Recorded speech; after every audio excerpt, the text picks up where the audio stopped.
My name is Jennifer Grant, and I just turned 26 last month.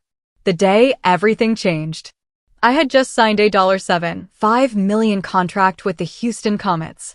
I was on top of the world, ready to share my success with my family despite our complicated relationship. But I never expected my sister Mary would push me down the stairs out of jealousy. And I definitely never thought I would wake up alone in a hospital bed, abandoned by my own family. Before I tell you how it all happened, let me know where you're watching from in the comments. And don't forget to hit like and subscribe, because the story I'm about to share will make you rethink everything you know about family. I grew up in the suburbs of Dallas, Texas, in a 2-story brick house that always smelled of my mother's scented candles. My father, David, has been a car sales manager for as long as I can remember.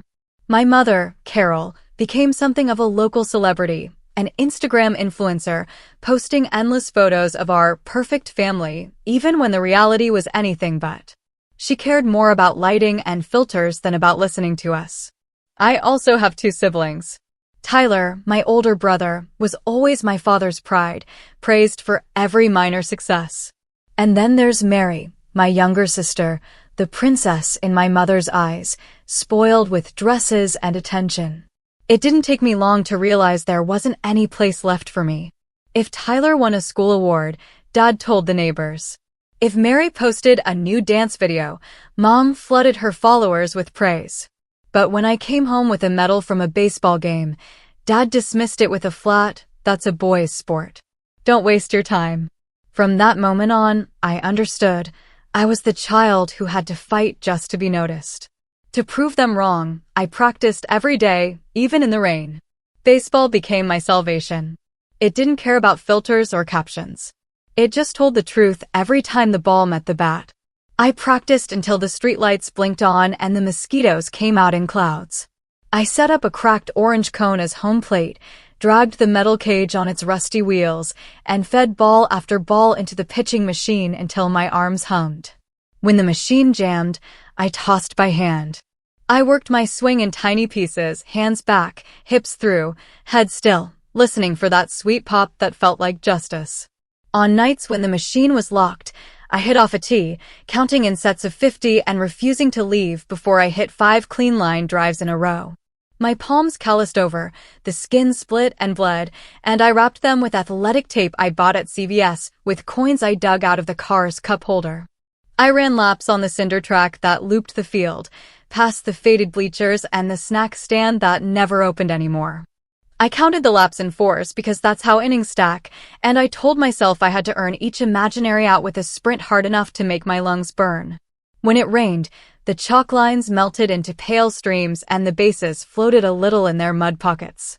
Wet balls spun out of my grip and skittered away like fish, and my cheap sneakers slid so much I learned to keep my weight low, knees bent, spikes digging even though I couldn't afford real cleats yet. Those evenings toughened me in ways my family's sharp words never could. Out there, every mistake was mine, and so was every bit of progress. I made a rule: no rides, no excuses, no leaving early. I packed my backpack like a soldier, bat, gloves, a folded towel, a granola bar I'd stolen from the pantry, a bottle I refilled at the rusty fountain. I learned which neighbor kept their lights on late so I could see the last few swings. I learned the exact squeak of the gate and how to hop it without ripping my jeans. If a train whistled in the distance, I timed my swing to it and imagined the ball carrying and carrying until the rails swallowed it. Saving for college felt like another sport, longer, slower, brutal in its own way. After school and practice, I biked to Highland Park where people paid extra for their dogs to be walked by someone reliable. I posted paper flyers at the fancy coffee shop and smiled so hard my cheeks ached when the barista let me tuck one next to the yoga class schedules. By the end of the month, I had a rotation: 2 huskies who staged mutinies at the sight of squirrels, a pair of pugs with dramatic breathing and diamond-studded collars, and an elderly golden retriever named Winston who would only cross the street if I said, "Sir," this way, in a polite voice. I kept a pouch of dehydrated chicken that cost more per ounce than our family steak night and learned to speak soft and steady when a dog got stubborn or scared. The owners liked that. They called me dependable, tipped in crisp bills, and asked if I could add mornings. So I did. I set alarms for dawn walks and afternoon runs, scheduling my life in blocks of fur and leashes. I took pictures for the owners, sunflower shots of their dogs with tongues out, which they posted with captions like, "Auntie Jen is the best." It was a small, silly validation, but it bought batting gloves and bus fare and, eventually, part of a college application fee. At night, I clocked in at the car wash off Central Expressway. The neon open sign flickered and hummed, and the concrete bays echoed every sound back at you: pressure hoses, classic rock from the manager's radio, the rattle of quarters in the self-serve machine. I wore the same black hoodie every shift, a cotton shield against cold mist. The foam cannon spit pink suds that smelled like bubblegum and left my hands slick. I rinsed until the runoff turned clear and the floor drain burped like it had swallowed a storm. Guys on their way home from late shifts rolled up in muddy trucks, and dads in polos brought in SUVs caked with weekend soccer fields. They barely looked at me. And that was fine. I was there for the cash and the quiet. Around 2 a.m., the place got still. I liked those pockets, just me, the hum of the fluorescent lights, and the slow drip from the last rinse. I'd lean against a vending machine that sold pine tree air fresheners and do mental math, dog walking totals, tips, the percentage I'd skim for bus passes, the rest into the coffee tin under my bed for tuition. By 3 a.m., my eyelids throbbed with tired, and my legs felt hollow from the day's lapse. I'd clock out, ride the first bus with the floor sticky from last night's soda spills, and watch the city blush at the edges. The day Coach Ramirez walked into my life, I was soaked to the bone. It had been raining for hours, the kind of steady Texas rain that makes the infield clay cling to your shoes like cement. Still, I was there on the empty high school field, swinging until my shoulders ached. Each swing was a way of telling my father he was wrong, a way of saying to myself, I deserve to be here. When I finally stopped to catch my breath, I noticed a figure leaning against the fence. For a moment, my chest tightened. I thought maybe it was a security guard ready to throw me off. Instead, a man in a faded windbreaker stepped forward. His hair was streaked with gray, his posture strong even though he walked with a slight limp. "You've got talent," he said, his voice low, steady. Then he paused, looking at me for a long moment before adding, "But talent without discipline doesn't mean a damn thing. Are you willing to work until you drop?" I didn't hesitate.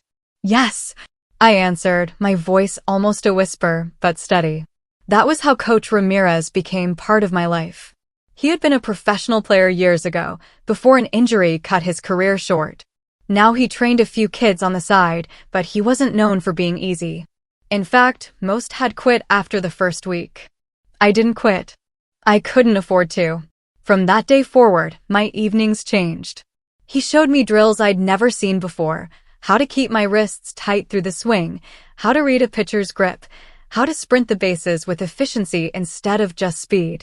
He yelled when I slacked off, but there was something different about his criticism. He wasn't tearing me down like my father. He was building me. Each harsh word carried a belief underneath. You can do this. I wouldn't waste my time if you couldn't. For the first time, I felt what it was like to have someone who believed in me. Not because it made them look good, but because he actually saw me.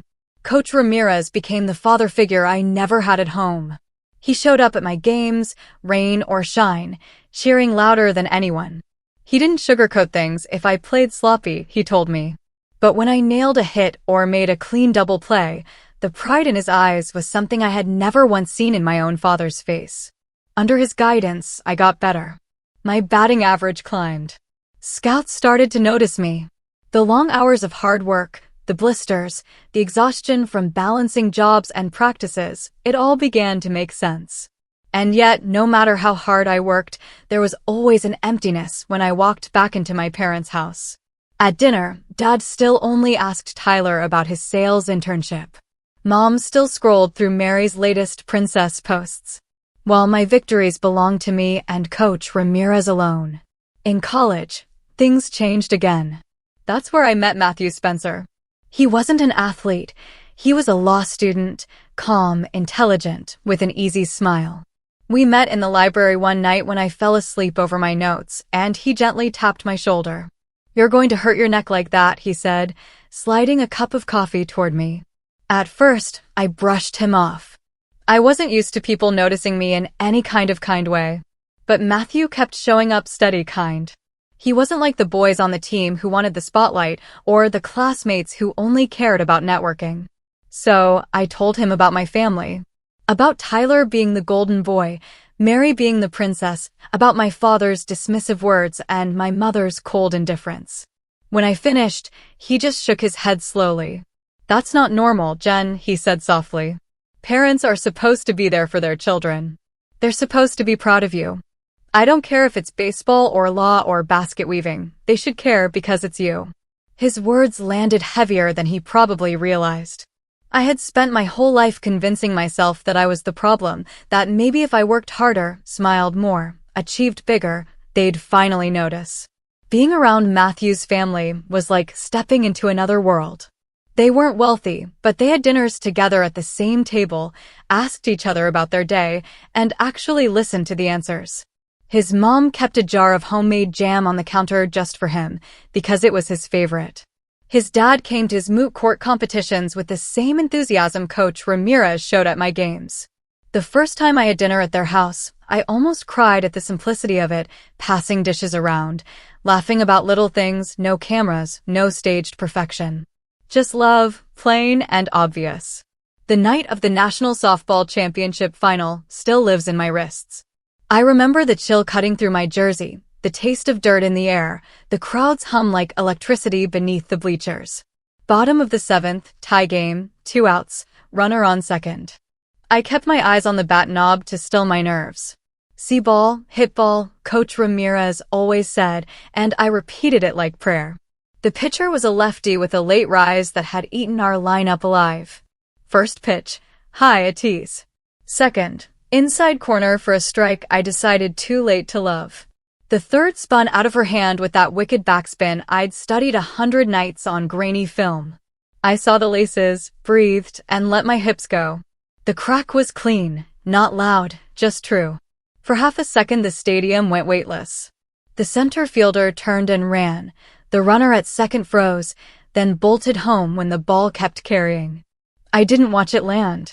I ran. I hit first base and heard nothing, as if the world had gone underwater. Then the silence shattered into a wave of sound so big it shook my chest. The ball cleared the wall by a breath. Our dugout emptied. I remember helmets in the air, a blur of teammates, someone grabbing my shoulders, someone crying into my neck, the scoreboard blinking final as if it couldn't believe it either. I had trained for moments, not miracles. But that swing felt like both. In the handshake line the opposing coach said, "That was a pro's at bat." I nodded because my throat wouldn't work. By the time I reached the tunnel, a student journalist with trembling hands asked, "How did it feel?" I said the truth, like everything hard finally made sense. The video hit the internet before I untapped my wrists. A freshman posted a sideline clip, then the school account uploaded the broadcast angle, then an angle from the top row with someone screaming my name like a fire alarm. My phone fought for its life, texts stacked into a solid wall, tags multiplied by the second, DMs from people I hadn't heard from since middle school. By midnight, the clip sat on national pages with captions like "Waco FF Wonder" and "She did not come to play." In the morning, ESPN ran it between plays from games I used to watch with my forehead against the TV. At lunch, a reporter mispronounced my last name and asked if I had a favorite fast food sauce. Fame is strange like that. Agents found me as if I'd put a flare in the sky. Business cards slid across cafe tables, emails arrived with subject lines full of exclamation marks, and calls came from area codes I'd never seen. Some promised shoe deals, some promised documentaries, some promised that they could monetize the moment. I didn't even own a blazer. My inbox felt like a casino. The Houston Comets people were different. Persistent, yes, borderline relentless, but not sloppy. They showed up with binders, not just enthusiasm. Their lead rep, a woman named Brianna with a court-scarred thumb and a careful smile, talked less about going viral and more about who I was as a player. She knew my hole on pitches low and away and the exact number of extra base hits I'd pulled against lefties. She talked about development staff, about getting stronger without losing quick hands, about community work in neighborhoods that looked like mine. She called it a precise plan. Negotiations stretched over months. I kept playing, kept lifting, kept pretending that interviews didn't make me sweat through my shirt. Doubt came like insomnia. Was this real, or just a hot clip on a lucky night? What if the rise ball started to rise past me again? What if I signed something I didn't understand and locked my future to someone else's spreadsheet? At home, nothing changed. My father didn't ask how meetings went. My mother did not pause her stories about flawless lighting to ask how I was sleeping. They didn't call after the championship. They didn't text after the first TV spot. They didn't send a single "proud of you." I told myself I didn't care. It still left its small, familiar bruise. Matthew refused to let me drown in paperwork. We sat at our cheap kitchen table with a stack of contracts and a pot of coffee that tasted like burnt toast. He read every paragraph, then translated each clause into English so simple a sleep-deprived athlete could understand it. "This paragraph," he said, tapping a block of legal brick, "is a morality clause. If a sponsor decides you breathing wrong hurts their brand, you owe them. We'll negotiate that." Another line, "This is image licensing. They want to sell your face. Fine, then they pay your face." He smiled when I snorted. He stayed patient when I didn't. We built a checklist: guaranteed salary, injury protections, performance bonuses that rewarded what I could control, off-season training support, travel standards that meant I wouldn't ice my knees on a budget van, education stipends because the girl who taped a coffee tin labeled tuition still lived in me. The comets kept showing up. Brianna invited me to see their training facility at dawn before the PR people arrived. "You play ball," she said, "and we'll handle the part that's not ball." It felt like respect. She didn't try to sell me a future I couldn't touch. She showed me a weight room that smelled like metal and chalk, a video room with clips cued to my weaknesses, a wall of photos of girls who had arrived shaking and left solid. When the final draft of the offer landed, I stared at the number like it was written in another language. $7.5 million. My hands didn't move at first. Matthew slid the paper closer. "We got the protections," he said softly. "And the exit terms. And the image rights are licensed, not owned." He pointed to lines we had fought for and won. His eyes were steady, proud in the way that feels like sunlight. I signed with a pen that left a thin blue trail through a decade of rain and dog leashes and midnight car wash steam. Afterward, Matthew wrapped an arm around my shoulders on the sidewalk while traffic hissed by. I expected to feel lighter. Instead, I felt anchored. The number didn't just validate a hit, it redeemed the hours they never saw. I flew into Dallas with a suitcase full of carefully wrapped boxes and a stomach full of knots. It felt ridiculous to be nervous, but I was. I had rehearsed versions of what I would say in the Uber from the airport, lines that sounded generous, but not smug, proud but not boastful. I told myself this was the right thing. Go home, share the news, give them something useful, try again. If fame had arrived like a storm, maybe I could be the calm after it. The driveway looked exactly the same. I stood there for a minute with the gifts stacked in my arms, breathing, feeling the Texas heat stick to my skin like another layer of clothing. My key still worked. That surprised me. Inside, the house smelled like vanilla candles and last night's takeout. Dad's voice drifted from the living room TV, local news and commercials, the soundtrack of my childhood. Mary's laughter floated down the stairs, the kind that used to make Mom turn the phone on herself, tilt her head, soften her voice. I put the boxes on the dining table like offerings and called out, "I'm home." Mom appeared first, phone in hand, hair perfect, an expression that tried for surprise and landed somewhere near inconvenience. "Jennifer," she said, as if my name were a question. "We weren't expecting you." "I wanted to tell you something in person," I said. "And I brought gifts." "Gifts?" She perked up at that word, then masked it with a practiced shrug. "Well, that's nice." Dad came in with the remote tucked into his palm, like he was afraid the TV would run away. "You could have texted," he said. His tone was flat, but at least he was looking at me. That alone felt like a small holiday. Tyler arrived next, smelling like cologne and dealership tires, his smile quick and easy. Hey, sis, he said, tapping the table with his knuckles. What's all this? And then Mary, barefoot and glossy, trailing a robe that looked like it had been steamed by a stylist. She took in the boxes like a cat scanning a countertop for easy prey. Unboxing party? She said, smirking. Should I go live? I swallowed. I signed with the Comets, I said. It's official. A multi-year deal. I wanted to share it with you. Silence. A blink. Mom's mouth turned into a camera-ready circle. Dad raised his eyebrows, then looked past me, like he was trying to catch the score on a game I couldn't see. Tyler whistled low. Mary twisted a strand of hair around her finger and said, cute. I pushed the first box toward Dad. This is for you. He opened it with the caution he used on lease paperwork. Inside was a tablet loaded with software, inventory trackers, a CRM, analytics dashboards I'd asked a friend to customize with his metrics in mind. I'd even had the case engraved, David Grant, closer. His name. The validation he lived on. He turned it in his hands like a foreign object. It'll integrate with your leads, I said, keeping my voice light. You can see real-time numbers, follow-ups, the whole pipeline. It should make your life easier. He nodded once. We'll see, he said. The words fell like dull coins. I slid the next box to Mom. Her eyes flickered, interest struggling with posture. She lifted the lid and breathed in when the watch caught the light.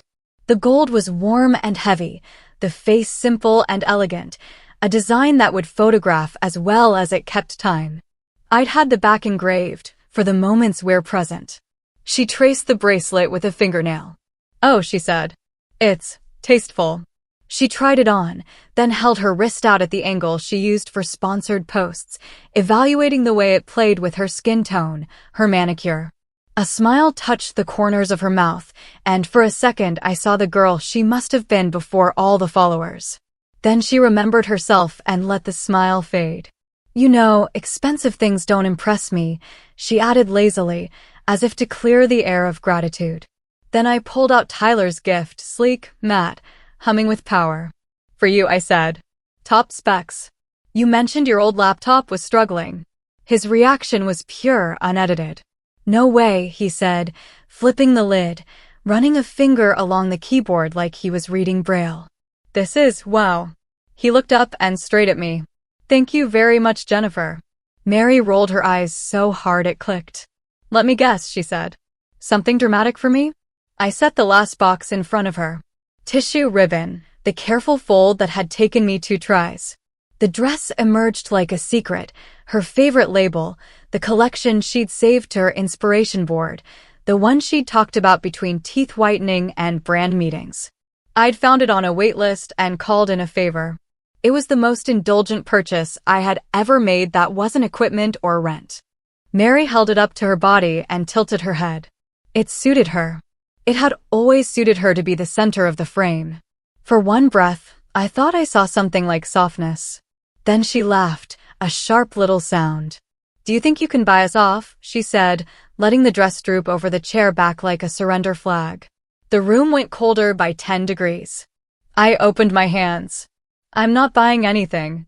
I'm just trying. Trying what? Mom asked, finally setting the watch box down, though her wrist still gleamed. To fix a childhood with shopping? Your career will end with the first injury. The words were clean and precise, like a surgeon's cut. She didn't even look mean when she said them. She just looked, sure. Dad cleared his throat, tapped the tablet's corner against his palm. Sports careers are short, he said, as if he were imparting wisdom I could only hear from him. You should save, not throw money at toys. Those aren't toys, Tyler said quietly, his eyes still on the laptop. Then he glanced at me, embarrassed by the gratitude he couldn't hide. Mary had already moved on, flicking through her phone, the dress forgotten beside her, a pile of tissue paper like snow around her feet. We're done here, right? She said. I have a collaboration call in 10. I stood there, the girl with the gifts that didn't land, the woman with news that didn't matter, feeling the old ache bloom under the new armor. I'd imagined a different scene on the flight, some version where Dad clapped my shoulder, where Mom hugged me without checking the angle, where Mary shrieked and twirled in that dress, where we laughed, where we started over. Instead, there was the same narrow hallway of a family, with the same closed doors. I just wanted to share, I said, voice steady because it had to be. That's all. Shared? Mom asked, already lifting her wrist to the light for a photo she would caption without mentioning me. Dad turned the tablet on, frowning at the setup screen. Tyler met my eyes again and mouthed thanks. Mary even didn't look up. I gathered the stray ribbons, folded the tissue, put the lids back on the boxes like I could tuck my hope inside and save it for something else. The house was too bright and too quiet at the same time. I smoothed the tablecloth with my palm and told myself this counted as trying, even if it didn't count for them. I'm going to my room for a minute, I said to no one in particular. No one stopped me. Dad clicked the tablet like it might cough up a better channel. Mom angled her wrist toward a lamp, hunting the prettiest reflection. Tyler stared into the blue glow of the new laptop as if it were safer than looking at me. The stairs had always been too steep, slicked with the sheen of 1,000 polishings. I climbed them with the careful feet of a former child who knew how to move silently. Halfway up, I glanced at the framed family photo on the landing, for figures arranged by height, my smile wide and hopeful, my hand almost but not quite touching Dad's jacket sleeve. The glass threw my face back at me. I kept climbing. My old room smelled like laundry detergent and dust. The bed was still pushed under the window where the summer storms used to rattle the screen. My softball trophies sat in a neat row on the shelf, smaller than I remembered, as if the house had been shrinking them all these years. I set my hands on the dresser to steady myself and stared at the tiny gold batter frozen mid-swing. The pose was perfect. The girl behind it hadn't been. Mary filled the doorway like a storm cloud. No robe now, just leggings and a tank top, hair yanked into a ponytail that made her cheekbones look sharper. Her face was twisted with something past annoyance. Not performance, not theatrics for a camera. Real, raw anger, the kind that makes people dangerous. Do you think you're special? She snapped, stepping into the room, shutting the door with a palm against the wood so the click sounded intimate, secret. You always play the victim. I felt the words land, hot and familiar. I opened my mouth to tell her I wasn't trying to play anything, that I'd come upstairs to keep the peace. But I didn't get the chance. Mary moved fast, the kind of quick I recognized from a runner's stealing second. She stepped into my space, both hands out. For a fraction of a second, I thought she was reaching to grab my shoulders, to shake me, to make a point with her fingers dug in. Then the heels of her hands found the center of my chest and shoved. My body knew the motion before my mind did. The world tilted, the dresser slid out of frame, and I stumbled backward. The door flew open with my weight, the hall yawning like a mouth. I tried to catch the door frame, missed, my fingertips scratching wood, the sound tiny and useless. Gravity took me without negotiation. The first impact stole my breath, tailbone to step, the kind of pain that sharpens everything to a white edge. The second snapped stars across my vision. After that, time unstitched. I registered flashes, the banister smacking my shoulder, my elbow hitting the lip of a tread, the back of my head grazing the riser hard enough to pop a light behind my eyes. The stairs were a metronome. Thud, slide, thud, slide, my body a wrong note all the way down. Somewhere between step 5 and 6, or maybe it was 3 and 4, I heard my own voice make a sound I didn't recognize, a startled animal bark that wasn't a scream and wasn't speech. The house answered with the dull, hollow acoustics of old wood swallowing impact. I tried, in the clatter of it, to curl, to protect the soft pieces the way they teach you in drills when you know a collision is coming. My legs didn't listen. My hands pinwheeled for purchase that wasn't there. The border frames on the wall blurred into streaks, our curated lives smearing into nothing. My cheek burned where it kissed a step, my knee folded wrong and then right again, my spine lit up like a wire. Then stillness. The landing caught me hard, a final, brutal period. Above me, the stairwell framed a slice of ceiling. A cobweb trembled in the corner like it was catching its breath too. I tried to count to 3.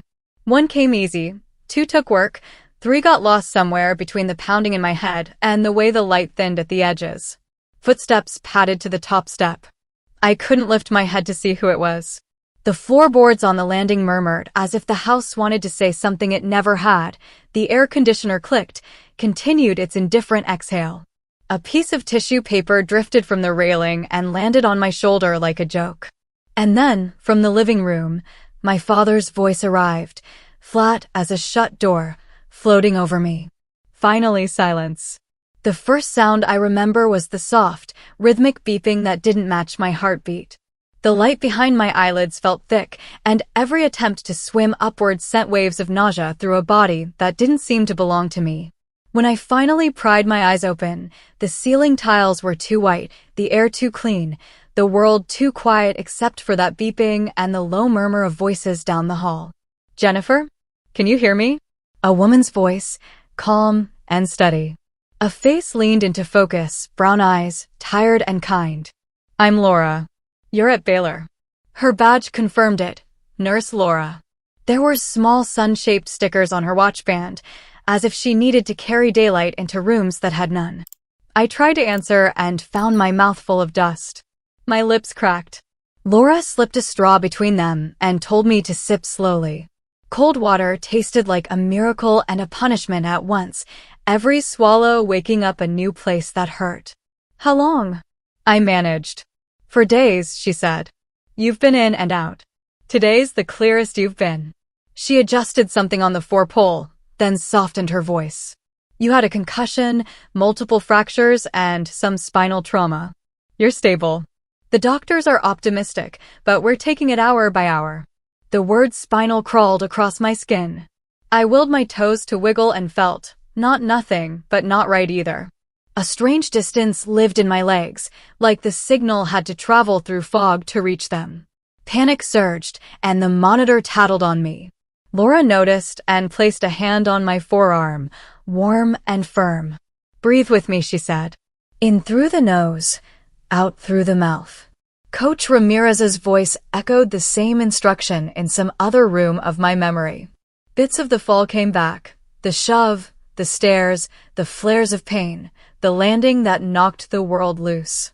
Then another sound, flat and unforgettable, drifted in behind it, my father's voice, bored and distant. Finally, silence. The memory made my stomach twist. Tears started without permission. Laura didn't look away. Is anyone here?" I asked, the words scraping my throat. She hesitated, then nodded. "Your boyfriend, Matthew, has hardly left. He's sleeping in the family lounge right now. I can wake him in a bit if you're up for it." And the word parent stuck. I forced it out. "My family?" Another pause, longer this time. "They came once," Laura said carefully. "Your mother and father. They picked up some of your belongings, your phone, wallet, cards. They said they'd bring clothes later." The pause after cards was a full stop. Laura's voice had that neutral tone nurses use when they know a detail will leave a mark and still have to give it. I stared at her hand on the rail, the faint dents a wedding band had left on her skin after a long shift. When she left to page the doctor, the room returned to the low hum of machines and hallway wheels. Pain revealed itself in sections, as if a careful clerk was inventorying me. Ribs on the right side that protested every breath, a collarbone that felt fused with fire, a constellation of bruises flowering beneath the gown. Dr. Shah arrived with a tidal wave of information: CT scans, hematomas, hairline fractures, the exact vertebrae that had absorbed impact, the plan to keep inflammation down, the timetable for imaging. He was measured and direct and didn't pretend certainty he couldn't offer. "We're monitoring your spine closely," he said.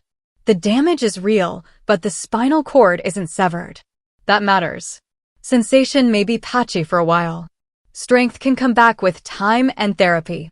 He waited for questions I couldn't form, then squeezed my shoulder gently and left me with a promise: "We'll fight for you. Don't worry." When Matthew stepped through the door, I recognized him first by his shape in the glass, tall, shoulders sagging with 4 nights of worry. His hair was a mess, his eyes red, his jaw covered in tired stubble. He stopped at the foot of the bed like a man afraid to wake someone from a fragile dream. "Jen," he said. It was the only word he trusted. I reached for him with the one arm that didn't scream, and he was there, Careful of wires, careful of me, careful of everything except the urgency of putting his forehead against mine. The smell of coffee and rain on a suit jacket clung to him. He laughed, one broken note, and then he cried in that quiet way men cry when they've run out of ways to be strong. We spoke in pieces. He told me about the ambulance, how the EMT had said my name over and over like a rope to keep me tied to the surface.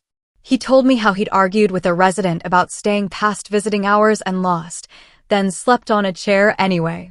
When I drifted, he sat and read me the day's headlines in a whisper, as if regular life might coax mine back into place. When I woke, he fed me ice chips like I was something precious. Between the small mercies, he kept his voice even. But his eyes kept flicking to the door, to the hall, to the possibility that someone else might appear and choose me. No one did. By the second day of being awake, the practical world started knocking. The hospital paperwork asked for insurance cards I didn't have in the drawer. I asked Laura to check my personal bag. She shook her head, apologetic. They took everything that first night, she said. They signed the property release. I'm sorry. Matthew's face tightened in a way I recognized from contract negotiations, the muscles shifting into the version of him that solved problems. I'll handle it, he said softly, not to me so much as to the room. He left to make calls. When he came back, he didn't sit right away. He stood beside the window, the blinds casting pale bars across his shirt, and pressed his lips together until they went white. Jen, he said finally, coming to my side. He took my hand, warming my fingers between his palms, the way he did when I came in from late practice in winter. I need to tell you something, and I'm going to give you the facts first. I nodded because I trusted him to bring the ground to me. I called the bank to freeze your cards, he said. To make sure no one could, you know. He swallowed. There were withdrawals. Over the last 3 days. Multiple branches. He named them locations I knew by the shape of their parking lots. Approximately $70,000. The number didn't land like a number. It landed like another fall. Who? I asked, even though I already knew. They required ID and the cards, he said carefully. Security footage confirms it was your parents. The monitor tattled again. A nurse poked her head in. Matthew lifted a hand without looking away from me. We're okay, he said, and in that moment I believed him even while the room tilted. 70,000. The sum of dog walking tips and car wash quarters and small endorsements and my first big check's careful slice into savings. The emergency fund for a future I had built alone. Gone in 3 days, taken with the same casual entitlement a person uses to borrow salt from a neighbor. Matthew kept talking softly, laying out steps like stones in a creek, fraud reports, account freezes, police statements, hospital social work support, temporary cards, a hold on my direct deposits. He was making a plan. While I was still in the water. I squeezed his hand just to prove I could. Laura came back as the sky outside turned that particular Dallas blue that makes you think of summer games. She adjusted my pillow and checked the lines and, before she left, tugged the blanket up the way mothers do when they remember you're somebody's child. The morning after Matthew told me about the missing money, we called the police. He made the first call because my voice still broke without warning, but when the officer asked to speak to the victim, I took the phone and told the whole story. Saying it out loud made the room tilt again, but I kept going. The dispatcher's tone shifted from routine to focused, and within an hour 2 detectives arrived, Sergeant Molina and Officer Price, soft-voiced, but precise, like people who carry bad news for a living and know how to keep the air steady. They started with the facts. Names, times, addresses, whether there were witnesses. I watched their pens move while Nurse Laura adjusted my pillow and my pain meds clicked down the 4-line. They noted the spinal damage, photographed the bruises with a small ruler beside each, and asked for permission to obtain my medical records relating to the fall. They were careful with me but ruthless with the details. When they finished the first pass, Molina asked the question that mattered most. Is there any chance a camera saw what happened? I thought of the neighborhood I grew up in, flags on porches, trimmed hedges, and doorbells that watched everyone. Mr. Johnson, I said. Across the street. He installed a new doorbell cam this spring and bragged about the night vision at every block party. Molina nodded. Okay, we'll talk to him. They left for the house while Matthew began gathering documents. He printed account statements, highlighted timestamps, compiled a list of branches where withdrawals were made, even pulled the ATM camera locations from Google Street View. He looked like the calm kind of fury. I signed forms, slowly and clumsily, my handwriting a stranger's. By late afternoon, the detectives were back. Price set a small tablet on the tray table beside my bed and asked if I felt ready to watch. Laura hovered near the monitor, her hand on the rail like a seatbelt. The video opened on a fisheye view of our porch, the frame wide enough to catch the top of the staircase through the open front door. The timestamp read 7:12 p.m. I watched a blurred version of myself step into the hallway, then vanish upstairs. 30 seconds later, Mary stormed across the frame, a flash of pale legs and fury, and followed. There was a pause, 10, maybe 15 seconds, and then it happened. Mary appeared again, this time at the top of the stairs with both hands out, and my body fell into view like a broken sentence. The camera picked up the push clearly, arms extended, impact deliberate. I watched myself tumble, small and helpless in that convex view, until I struck the landing and went still. For a moment nothing moved. Then my mother slid into frame, glanced down, and lifted her phone. The door swung wider. The clip ended. I felt nothing and everything at once: rage, grief, vindication, a nausea so clean it felt like glass. Laura pressed 2 fingers gently against my wrist the way people check on birds that have hit a window. Matthew didn't speak. He just wiped the corner of the screen and breathed like he was counting to himself. "That's not all," Price said. "We also have audio." "From the doorbell?" Matthew asked. Molina shook his head. "From your phone," he said to me. "It looks like a voice assistant wake word tripped a recording. The file autosaved to your cloud account when the device lost signal. With your consent, we pulled it." I swallowed and nodded. Price tapped play. My voice came first, faint with distance, saying something about needing a minute. Mary's feet, fast and angry. Her words, "Do you think you're special? You always play the victim." Then the scramble, the door, the unmistakable push, a sudden rush of air in the mic, wood and bone colliding, my sound, awful and raw, as the stairs took me. Another beat. Then my mother's voice, cold and clear as if spoken into a microphone. She deserved it. No one exhaled for a long time. The room's silence was thicker than any painkiller. I stared at the screen until my eyes blurred. The nurses at the station outside went on charting. The hallway wheels rolled by. Somewhere a vending machine hummed as if the world hadn't tilted on its axis. "Based on this," Molina said, voice steady, "we have more than enough for charges." He laid it out clean: Mary for assault causing serious bodily injury. My parents for theft and fraud tied to the withdrawals and use of my cards while I was incapacitated. They would also document neglect in failing to render aid immediately after the fall, though the primary counts would carry the weight. "But what happens now?" I asked, my throat raw. "We've already secured warrants," he said. "Mr. Johnson provided the video voluntarily. Your bank cooperated on the transaction logs. With your signature, we'll add the hospital records and the audio file to the case. Then we make the arrests." Matthew's hand found mine under the blanket. So I signed again, slow, jagged, determined, authorizing the evidence list and affirming the statement Molina had typed from our interview. The detectives gathered their gear and left me with a copy and a promise: "We'll keep you updated." Night fell, and with it came a quiet that felt cleaner than the afternoon's shock. Laura dimmed the lights and set the tablet aside. Matthew read me exactly nothing.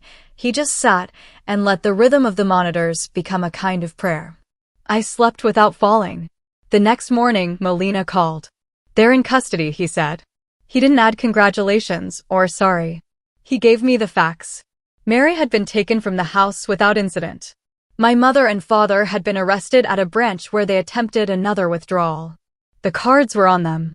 Security footage matched the earlier transactions.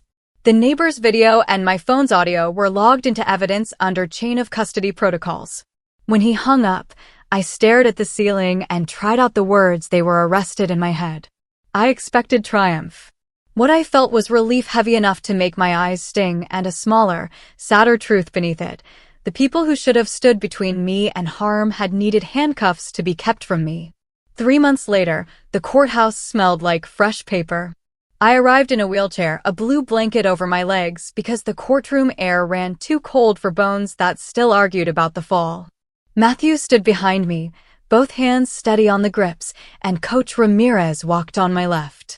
When the bailiff opened the double doors, the sound hit first, reporters whispering, camera shutters nibbling at silence, the low murmur of people who had come to witness a family collapse in public.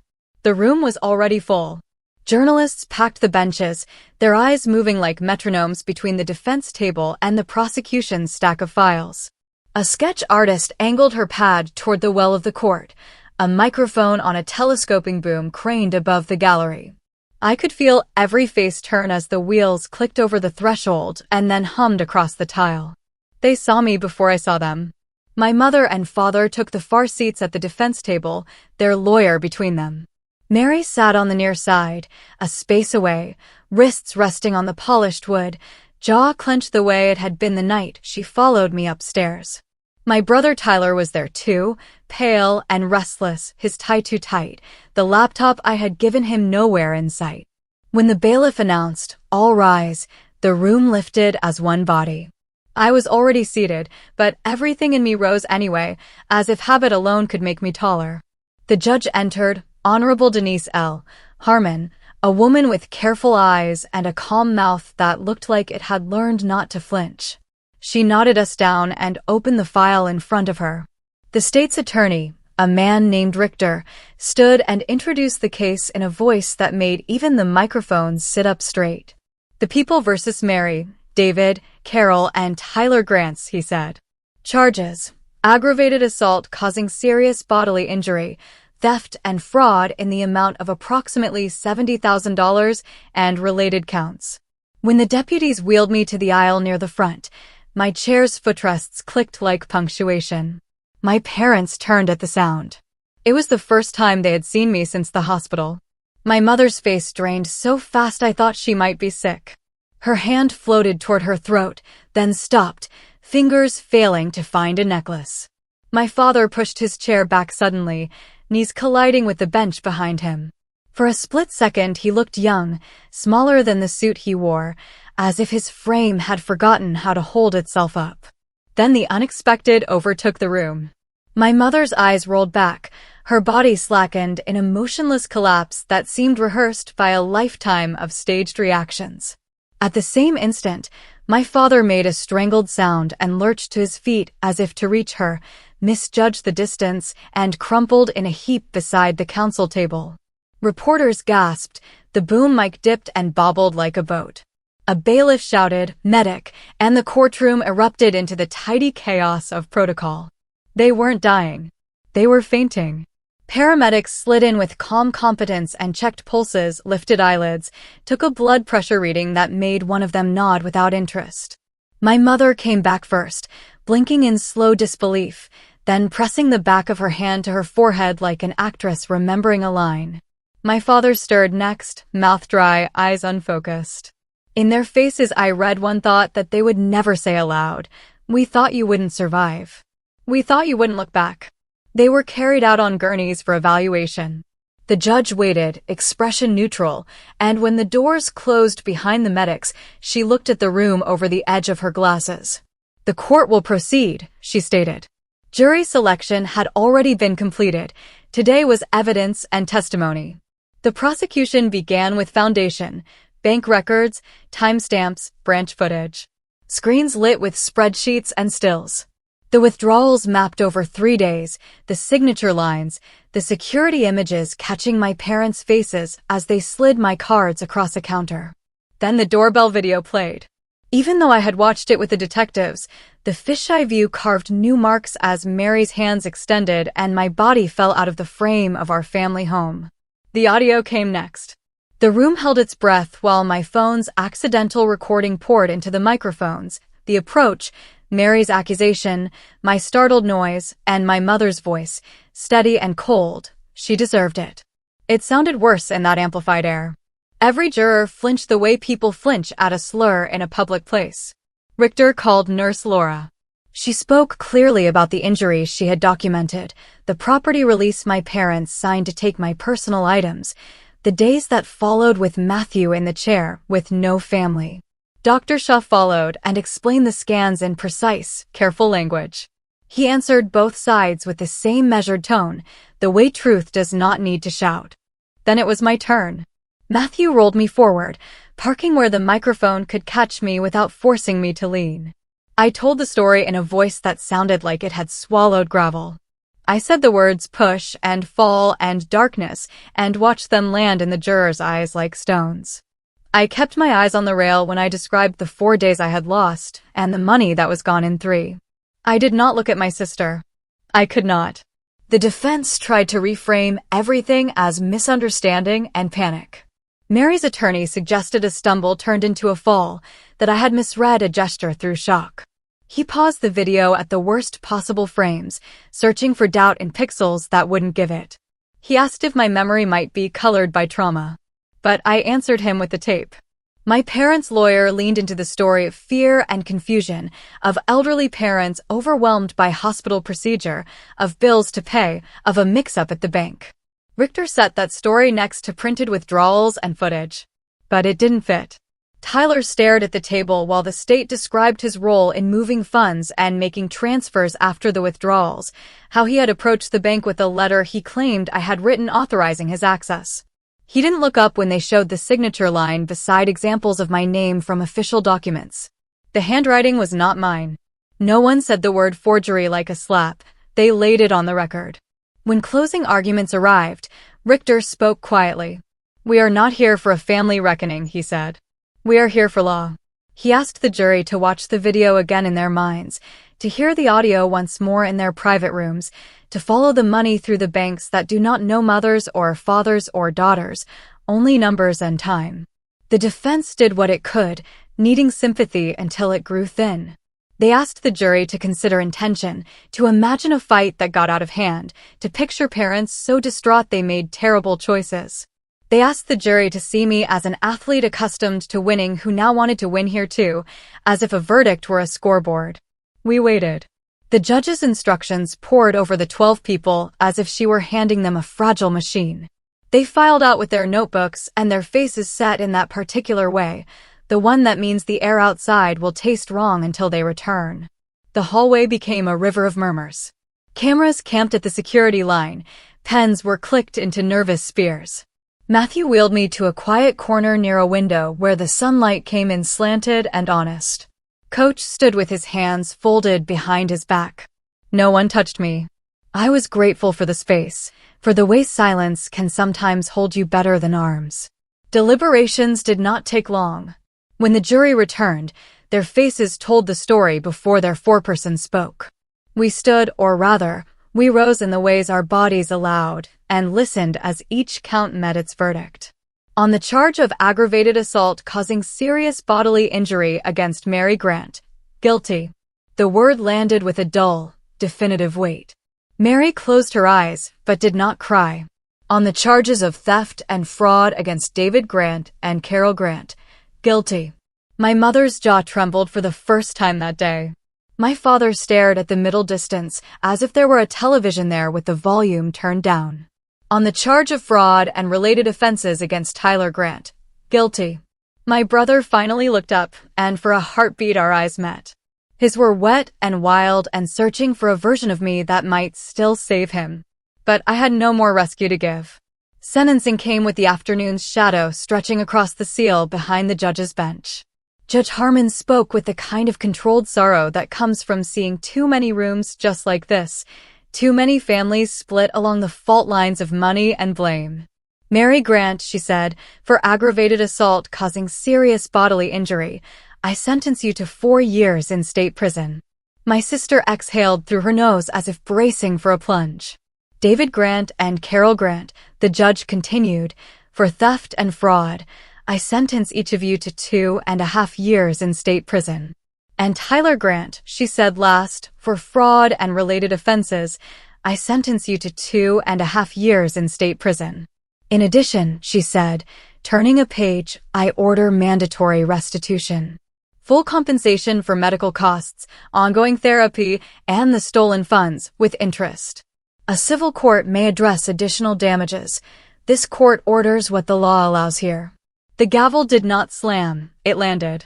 The courtroom noise rose and fell like a tide held back by glass. Reporters slipped out to feed the waiting microphones. A deputy's radio chirped. The deputies approached the defense table. My family, my former shape of a family, was led away in chains that did not rattle loudly, as if the building did not want to embarrass them and could only manage to punish. Matthew squeezed the handles of my chair. Coach set a hand on my shoulder, light as a breath. I felt neither triumph nor revenge, only a profound and leveling quiet. When the bailiff called, "All rise," we rose again in all the ways we knew how, and the day, which had already taken so much, finally released us back into its light. The months after the verdict felt like a second season, no crowds, no box scores, just a schedule built around scalpels and clipboards. I had 3 surgeries in total. The first stabilized my spine with rods that I imagined as guardrails, the second cleaned up a stubborn disc, and the third fixed the collarbone that healed too eager and crooked the first time. Hospitals blur into each other when you stay long enough. Identical ceilings, identical whispers outside your door at 5 a.m., identical Jell-O cups with the foil lids that never peel clean. I learned the names of night nurses and the locations of every squeaky wheel on the 9th floor cart. Pain and progress kept trading places, and I tried not to take sides. Rehab began the way all impossible things begin. First it was toes, wiggle, rest, like speaking to shy animals. Then ankles, just a few degrees at a time until the PT grinned and said, "There it is." I cried on the day my left quad fired without help, not because it solved anything, but because it hinted at a future where my body would remember me. Treadmill harnesses held me up while I relearned cadence. Bands replaced barbells. Ice baths became negotiations. 5 minutes if I could breathe slow enough not to hate it. I kept a notebook the way I kept a scorebook in college, except this one tracked victories like, stood for 11 minutes and no tears on stairs. Matthew taped it to the fridge in our apartment, next to printouts of exercise sheets and the kind of inspirational quotes I used to roll my eyes at. He drove me to every appointment, argued with insurance reps, learned how to lift the wheelchair into the trunk with his suit jacket thrown over the handle so it wouldn't scratch. When I apologized for how tired he looked, he kissed the top of my head and said, "This is what teams do." It became clear, slowly, and then all at once, that my days in the batter's box were over. Dr. Shaw didn't say it like a funeral. He said it like a truth that would make room for a life that didn't end here.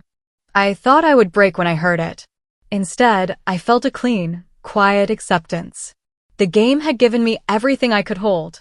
It was time to give something back that didn't require swinging. The call from the Comets came 2 weeks later. Brianna's voice was steady as ever. "We know about your situation, and we want you in player development," she said. "Assistant coach. Work with hitters, mindset, routines. Full medical. Flexible hours during therapy. We want you here for the long run, Jennifer, not just because of the swing, but because of the way you built yourself when no one else would." I stared at the phone long enough for Matthew to mouth, "Say yes."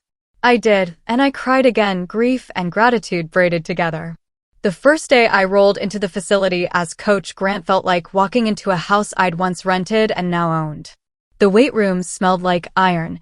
The cages thrummed with that old, sweet music. I watched a rookie fight the rise ball I used to chase and saw my younger self in her tight jaw. "Loosen your grip," I told her softly. "Trust your hips. Big moments reward small habits." Her next swing was cleaner. She looked back, surprised, the way I used to look at Coach Ramirez when something finally clicked. He still called every week. Sometimes he came by practice, leaning against the fence with his old windbreaker zipped halfway, offering exactly 1 note per hitter like it was gospel. "Don't flood her," he would warn me with a smirk. "We plant seeds." He refused every thank you and accepted every hug like it cost him nothing. When he watched me roll onto the field with a clipboard and a whistle, he nodded once, exactly the way he had the first time I'd lined a ball into the gap at dusk. In his presence, I remembered who taught me to breathe through hard things and who stood there long enough for me to learn it. Matthew proposed on a Tuesday, which felt perfect because most of life happens on Tuesdays. We were at the physical therapy gym after hours. The staff had left the lights low. He'd driven me home 1,000 times from that place. This time, he knelt on the rubber floor between parallel bars and pulled out a ring that caught the fluorescent light and made it look almost romantic. His voice shook. "Not because you're healed," he said, "and not because you're hurting, because you're you, and I want every version." I said yes with a laugh that sounded like oxygen, and the PT who'd forgotten her sweater in the office hooped from the doorway. We took a photo between the bars, my hand on the rail, his hand on mine. When we sent it to Coach, he texted back, "About time." Work became joy again. I built hitters' routines the way Matthew had built my recovery plan, piece by piece, with enough structure to stand and enough grace to bend. I cared about bat paths and bedtime equally. The girls started leaving me sticky notes on my chair, doodles, jokes, a crooked heart drawn in pine tar. Sometimes they called me Coach J, and the name felt like a life raft I'd swum hard to reach. We moved into a small house with a shady porch and a kitchen big enough for the people who kept showing up. On Sundays, the Comet staff crowded our table with casseroles and stories from the week. Brianna cursed in 3 languages when the lineup didn't click. Our trainer brought his bulldog, who snored through film sessions. Nurse Laura came too, once her shift allowed. She brought tasty bars and refused to take the good chair. Dr. Shaw sent flowers the day I demonstrated a soft toss drill without flinching and signed the card, "Proud to be on your team." Coach Ramirez sat at the head sometimes, pretending not to notice when everyone angled their chairs to hear him better.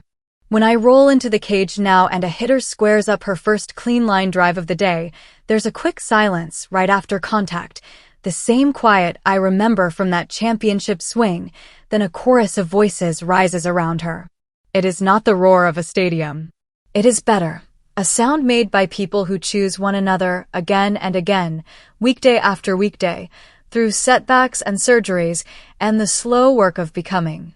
And now I look up from my clipboard, feel Matthew's hand at my back, and think, this is what a family sounds like when it's real. Of course, family is good, but self-respect is even better. No one has the right to humiliate you, not even those who share your blood. I chose to walk away from people who saw me as a tool instead of a daughter, a sister, or a human being. And though it cost me everything I once thought I needed, my parents' approval, my siblings' recognition, it gave me something far more valuable. Dignity. A freedom. A new family I created with my own hands. People who love me not for what I give, but for who I am. So if you're watching this now, please answer the question, have you ever had to stand up to your family? Have you ever had to choose self-respect over acceptance? I want to hear your own story. Write it in the comments below, because your voice deserves to be heard. And don't forget to hit like and subscribe. There are more stories coming that will make you see family in a way you've never seen it before. Stories that may even help you heal.